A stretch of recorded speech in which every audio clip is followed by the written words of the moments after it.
আমার পিছনে একটা বড় বিলবোর্ড দেখা যাচ্ছে এবং সেখানে একটা মানে সৈনিকের ছবি আছে। এখানে দেখাচ্ছে যে রাশিয়ান মিলিটারিতে আর কি যোগ দেওয়ার জন্য নিচে যে নাম্বারও আছে। হ্যাঁ, সো এটা শুধুমাত্র যে এমন এখানে না, বাস স্ট্যান্ড বলেন, রেস্টুরেন্ট বলেন, বিভিন্ন জায়গায় তারা এভাবে তাদের প্রচার প্রচারণা করে মিলিটারিতে মানে যোগ দেওয়ার জন্য। এখন কথা হচ্ছে, আপনি যদি তাদেরকে ফোন দেন, তাদের সাথে যোগাযোগ করেন, তাহলে সুন্দর মতো তারা আসবে এবং তারা সব প্রসেস কমপ্লিট করে আপনাকে তাদের সাথে নিয়ে যাবে যুদ্ধে। একটা বিষয়।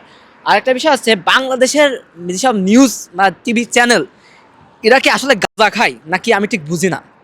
মানে তারা নিউজ করে কি, বাংলাদেশি তরুণকে ধরে বেঁধে নাকি যুদ্ধে পাঠিয়ে দিয়েছে। হ্যাঁ ভাই, এখানে আমরা থাকি, হ্যাঁ এখানে পরিবেশটাকে আমরা জানি, মানে বাস্তবে আসি। এখানে কেউ কাউকে ধরে কখনো যুদ্ধে পাঠায় না। যুদ্ধে ধরে পাঠায় কাকে পাঠায়?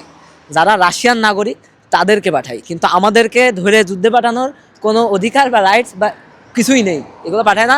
সো এই যারা গাঁজাখড়ি সাংবাদিক আছেন তাদেরকে বলবো, এইসব নিউজ করার আগে একটু রিসার্চ করে তারপরে এইসব নিউজ করেন। তাছাড়া বাংলাদেশের নিউজে এমনিও মানুষ এখন বিশ্বাস করে না। আমার কাছে মনে হলো আরও কিছু কথা বলা দরকার। ওই সময় হঠাৎ করে ভিডিওটা করা, যে জন্য অনেক কথাই মিসিং হয়ে গেছে। তার মধ্যে একটা হচ্ছে, বাঙালিদের আসলে তো ধরে নিয়ে যায় না, এটা তো আগেই বললাম। এখানে রাশিয়ানদের জন্য নিয়ম আছে, ওদেরকে বাধ্যতামূলক মানে নির্দিষ্ট একটা টাইম ওদেরকে যুদ্ধে যাওয়াই লাগে, এই জন্য ওদেরকে ধরে নিয়ে যায়। হ্যাঁ, আর বাঙালিদের ধরে নিয়ে যাওয়ার বিষয়টা কি, ওই যে অনেক সময় বাংলাদেশ থেকে অনেক এজেন্সি বা অনেক দালালরা হচ্ছে কাজের কথা বলে রাশিয়াতে আনার পরে হচ্ছে ওদেরকে যুদ্ধে পাঠিয়ে দেয়। এইটাই হচ্ছে বাংলাদেশ ধরে নিয়ে যাওয়া। আর এছাড়া আমার আশেপাশে আমি যতজনকে দেখেছি সবাই নিজ ইচ্ছায় সজ্ঞানে জেনে শুনে গেছে। হ্যাঁ, আর যাওয়ার কারণ হচ্ছে যে এখানে আপনার বেশ ভালো একটা টাকার অফার দেয় তারা। আমি যতদূর শুনেছি যে ওরা হচ্ছে এখানে দেখায় প্রথমে যে গেলেই একটা বড় অ্যামাউন্ট এককালীন দেয়, আর তারপরে হচ্ছে প্রতি মাসে প্রায় বাংলা টাকা হয়তো আপনার 3-3.5 লাখ টাকা বা এরকম একটা অ্যামাউন্ট হয়তো বেতন দেয় প্রতি মাসে। কিন্তু এটা কখন দেয়, যখন তারা ফ্রন্ট লাইনে থাকে ততক্ষণই পাই।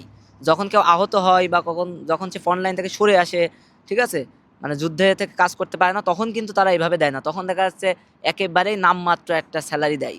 তো এইটা অনেকে জানে না, এটা বোঝে কখন, যখন যুদ্ধে যায় তখন বোঝে। এবং ওর ভিতরে একবার ঢুকে যাওয়ার পরে তখন তারা রিয়েলাইজ করে যে আমরা কোথায় আসলাম। ঠিক আছে, তখন তো আসলে মানে আপনি মারা যাবেন এতটুকুই মোটামুটি নিশ্চিত, বেঁচে থাকাটাই বলা যায় যে অনিশ্চিত একটা বিষয় ওই সময়। সো এই হচ্ছে ওভারঅল ঘটনা।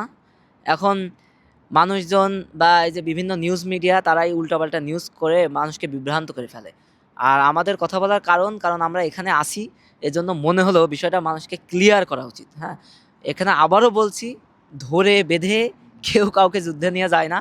যারা যায় ম্যাক্সিমাম জেনে শুনে সজ্ঞানে যায়, আর না হলে দালাল তাদেরকে ওই যে বাংলাদেশ থেকে আনে। ঠিক আছে, সো এই আপনারা যদি কেউ রাশিয়াতে কাজের বিষয়ে আসেন, অবশ্যই জেনে বুঝে আসবেন।